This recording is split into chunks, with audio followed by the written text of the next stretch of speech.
স্বাগত সবাইকে আমার বাংলায়। রবীন্দ্র কবিতা থেকে আমার বাংলায় আজকে আলোচনা করব নিরুদ্দেশ যাত্রা কবিতার মূল ভাব প্রসঙ্গে। নিরুদ্দেশ যাত্রা কবিতাটি রবীন্দ্রনাথ ঠাকুরের সোনারতরী কাব্যগ্রন্থের শেষ কবিতা। রবীন্দ্রনাথ ঠাকুরের সোনারতরী কাব্যের প্রথম কবিতা সোনারতরী কবিতার আলোচনা তোমরা আমার বাংলা চ্যানেলে পেয়ে যাবে। সোনারতরী কবিতায় দেখেছি যে কবির আবেদন সত্ত্বেও মাঝি কবিকে নৌকায় তোলেননি, অথচ নিরুদ্দেশ যাত্রা কবিতায় কবি নৌকায় উপস্থিত, কিন্তু তিনি জানেন না তার গন্তব্য কোথায়। নিরুদ্দেশ যাত্রার কবিতার মূল ভাব আলোচনায় এই রহস্যময়তার উদ্ঘাটনই করব, আর জানব কবি এই যাত্রাকে নিরুদ্দেশ কেন বলেছেন। আলোচনাটি শেষ পর্যন্ত শোনো। ভালো লাগলে লাইক করো, খারাপ লাগলে ডিসলাইক। কোনো বক্তব্য থাকলে কমেন্টে জানাও। আর তোমার প্রয়োজনীয় অন্যান্য আলোচনা নিয়মিত পেতে সাবস্ক্রাইব করে রাখো আমার বাংলা চ্যানেলটা। সাধারণভাবে বলা যায়, সোনারতরী কাব্যের প্রথম কবিতা বা নাম কবিতা সোনারতরী কবিতায় কবির যে মর্তপ্রীতি, সৌন্দর্য ভাবনা অভিব্যক্ত হয়েছে, শেষ কবিতা নিরুদ্দেশ যাত্রায় তাই প্রবল হয়ে উঠেছে সৌন্দর্যের নিরুদ্দেশ আকাঙ্ক্ষায়। এই অংশটাই ব্যাখ্যা করব। প্রথম কবিতা সোনারতরীতে দেখি কবির আবেদনে মাঝি তার সমস্ত সোনার ধান নৌকায় তুলে নেন। কবি নিজেও যেতে চান সেই সোনারতরীতে, কিন্তু সেখানে কবির স্থান হয় না।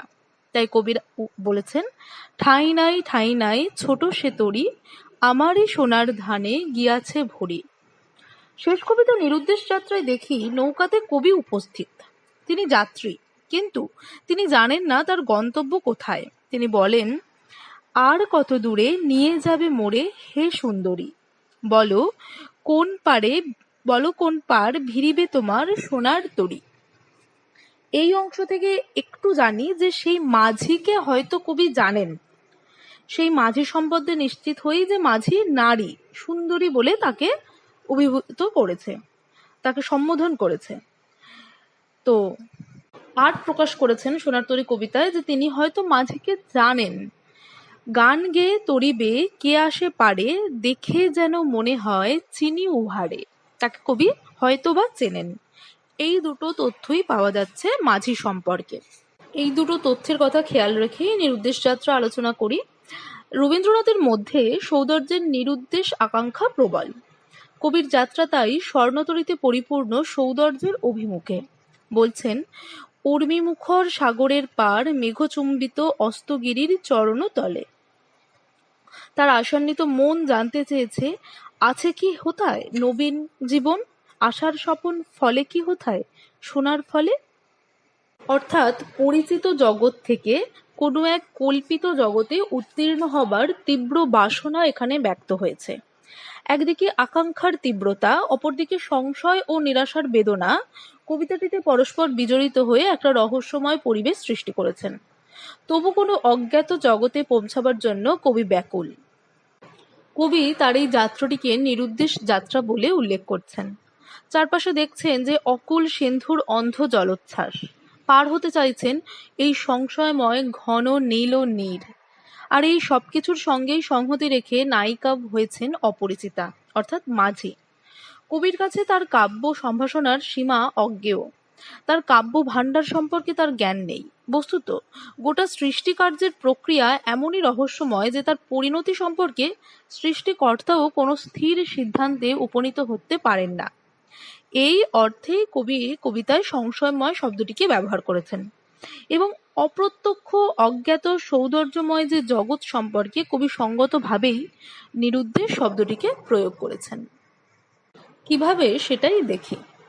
কবির সৌন্দর্য চেতনা, প্রকৃতির প্রতি অমোঘ আকর্ষণ কবিকে রহস্যময় জগতের অভিমুখে যাত্রার প্রেরণা সঞ্চার করেছে।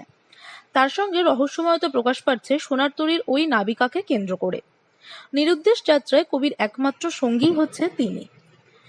বলো দেখি মোরে সুধাই তোমায় অপরিচিতা, কিংবা ওগো বিদেশিনী তুমি হাসো শুধু মধুর হাসিনী, বুঝিতে না পারি কি জানি কি আছে তোমার মনে।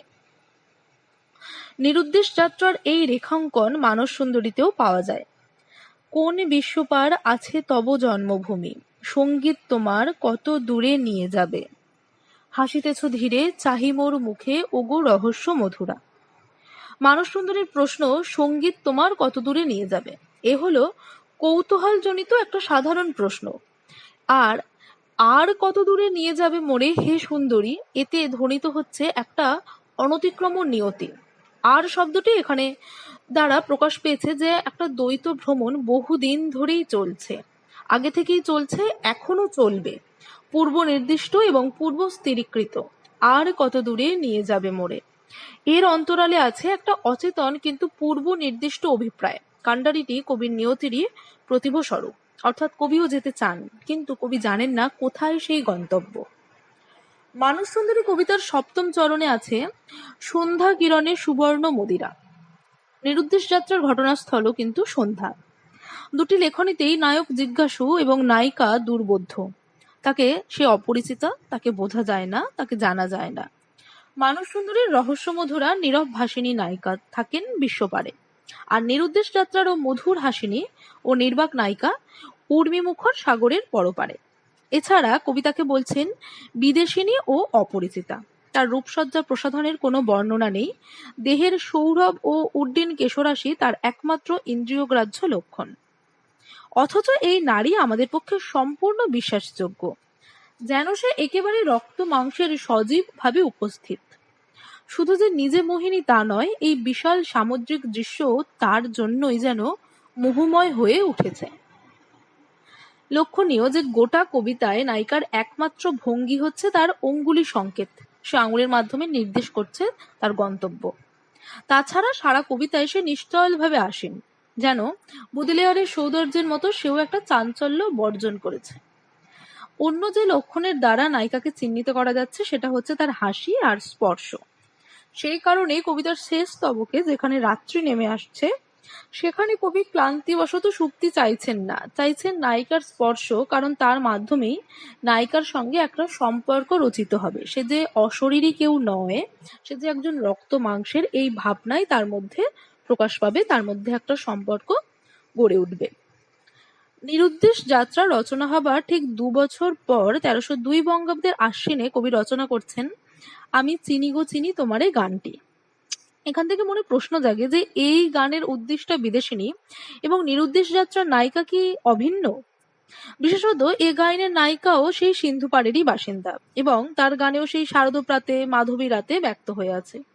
স্বভাবতই নিরুদ্দেশ যাত্রার মতোই এ গানের নায়িকাকেও কোনো বিশেষ দেশকালের মধ্যে সীমাবদ্ধ করা যাচ্ছে না। এ গানেও কবি বলছেন যে ভুবন ভ্রমিয়া শেষে আমি এসেছি নতুন দেশে, আমি অতিথি তোমারই দ্বারে ওগো বিদেশিনী। অর্থাৎ উদ্ধৃত অংশটা বুঝিয়ে দেয় যে প্রথমত কবি নায়িকাকে স্থাপন করছেন ভুবনের বাইরে। হয়তো তাকে প্রাণ সমর্পণ করার পরেও আদৌ তাকে অতিথি রূপে অভ্যর্থনা তার কাছে তিনি পাবেন কিনা সে বিষয়ে তিনি অনিশ্চিত। অর্থাৎ এই সমস্ত জায়গাগুলোতেই আমরা নায়িকা সম্পর্কে বা মাঝি সম্পর্কে কতকগুলো বৈশিষ্ট্য এবং একই ধরনের বৈশিষ্ট্য পাচ্ছি। নিরুদ্দেশ যাত্রা কবিতাটি পড়তে গিয়ে বারে বারে আমাদের পাশ্চাত্য রোম্যান্টিক কবি শেলির হিম টু ইন্টেলেকচুয়াল বিউটি এবং এপিসাইকিডিয়ান মনে পড়ে। শেলির আলোচ্য কবিতা দুটি একই ধরনের ভাবনা সঞ্জাত, দুটি পরস্পর মিল সম্পন্ন, আবেগমত্ত, খরস্রোত সুদীর্ঘ রচনা। এই দুটি অস্পষ্ট কাহিনীর সূত্র আছে যা নিরুদ্দেশ যাত্রারই সূত্র বিধৃত, যেখানে প্রকাশ পেয়েছে। শেলির নায়িকাও বাসনাবাসিনী, আলোক বাসনা ও সর্বময়ী।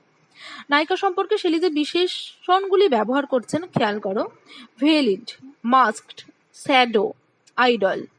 কবিও একই রকম ভাবে বারবার তার নায়িকা সম্পর্কে বলে গেছেন অপরিচিতা। শেলি ভালোবেসেছেন নায়িকার দেহ সৌরভ এবং উড্ডীন কেশ। World fragrance seems to fall from her light dress and her loose hair. সেই উড্ডীন কেশ মানে উড়ন্ত কেশ।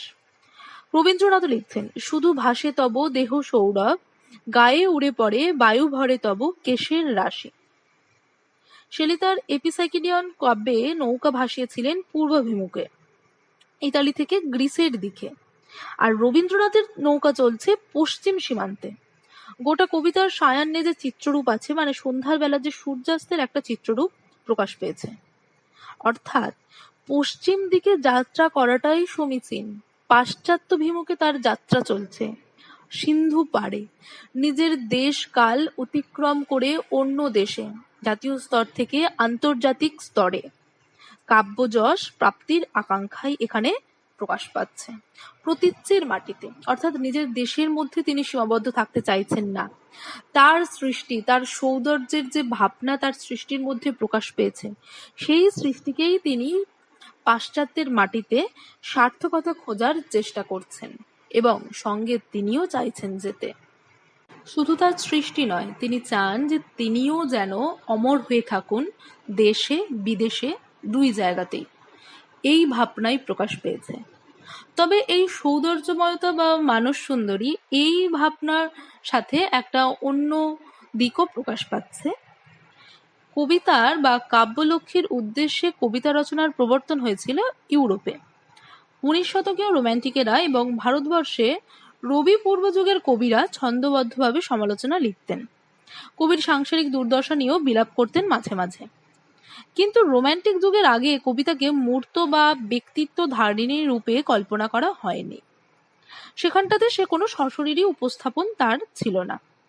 সংস্কৃত নাটকের সূচনায় সেসব দেবতার বন্দনা থাকতো বা প্রাচীন এপিকের প্রারম্ভে যে স্বর্গবাসিনীকে স্মরণ করা হতো, তাদের সঙ্গে আধুনিক কবির কবিতা দেবীর কোনো সাদৃশ্য নেই। কেননা ইনি বিশুদ্ধভাবে এবং সংকীর্ণ অর্থে কাব্যকলার ঈশ্বরী। কবির সঙ্গে তার সম্পর্ক আনুষ্ঠানিক নয়, একান্ত ব্যক্তিগত। এটাই হচ্ছে রোম্যান্টিক কবিতার একটা বৈশিষ্ট্য, যেখানে কবিতাকে মানুষ সুন্দরী হিসাবে, মানুষ প্রতিমা হিসাবে, কখনো প্রেমিকা হিসাবে, কখনো ঈশ্বরী হিসাবে ভাবা হয়েছে এবং তার সঙ্গে কবিরা একটা ব্যক্তিগত সম্পর্ক স্থাপনে প্রয়াসী হয়েছেন। এসব রচনাতে দেবী ভক্তি সম্বন্ধে অনেক সময় প্রেমিক প্রেমিকার সম্বন্ধে রূপান্তরিত হয়েছে, অথবা কবি ভক্তি অর্থাৎ দেবী এবং প্রেমিকা উভয় সম্পর্ককেই যুগপৎভাবে ব্যবহৃত করেছেন। এই লক্ষণটাই প্রকাশ পেয়েছে সোনার তরী কাব্যগ্রন্থের নিরুদ্দেশ যাত্রা কবিতায়। নিরুদ্দেশ যাত্রা সহ অসংখ্য কবিতাতে চেনা অথচ চেনা নয়, নিত্য উপস্থিত অথচ লোকাত্তর, বিশ্বপ্রকৃতি বা কবি প্রতিভা বা কবির অন্তর্শয়ী এই দেবতাকে পূজা করা হয়েছে, যার কাছে কবির সত্তা উৎসর্গীকৃত, কিন্তু তার রহস্য কবির কাছে অনুদ্ঘাটিত। সেই কবিতার ঈশ্বরীর পূজাই তিনি করতে চেয়েছেন। সেটা কখনো বিশ্বপ্রকৃতি রূপে ধরা পড়েছে, কখনো কবির মানস প্রতিমা রূপে, কখনো কবির সৌন্দর্যময়তায় প্রকাশ পেয়েছে। তাকেই কবি পুজো করেছেন, তার কাছেই কবি কবির যশ প্রাপ্তির জন্য আশা করেছেন, প্রার্থনা করেছেন। সেই সত্তাকেই উৎসর্গীকৃত করেছেন তার সমস্ত সৃষ্টি। অন্তর্যামী কবিতা চিত্র কাব্যগ্রন্থের অন্তর্যামী কবিতাতেও প্রকাশ পেয়েছে। জগতের মাঝেতম বিচিত্র তুমি হে, তুমি বিচিত্র রূপিণী, অন্তর মাঝে তুমি শুধু একা একাকী, তুমি অন্তরবাসিনী। যখন সারা বিশ্বের দিকে আমি তাকাই তখন সে বিচিত্র, আর যখন নিজের মধ্যে দেখি, নিজের অন্তরের মধ্যে দেখি, তখন সে একা, একদমই নিজস্ব। এই যে সীমার মধ্যে অসীমের ভাবনা কবির আমরা পরবর্তীকালের কাব্যগ্রন্থে কবিতাগুলোতে খুঁজে পাই, তার সূত্রপাত যেনই ঘটে যাচ্ছে এই সোনার তরী কাব্যগ্রন্থ থেকে। সেই ভাবনাই রোম্যান্টিক কবিতার এই বৈশিষ্ট্যই সূত্ররূপে প্রকাশ পাচ্ছে এই নিরুদ্দেশ যাত্রা কবিতায়।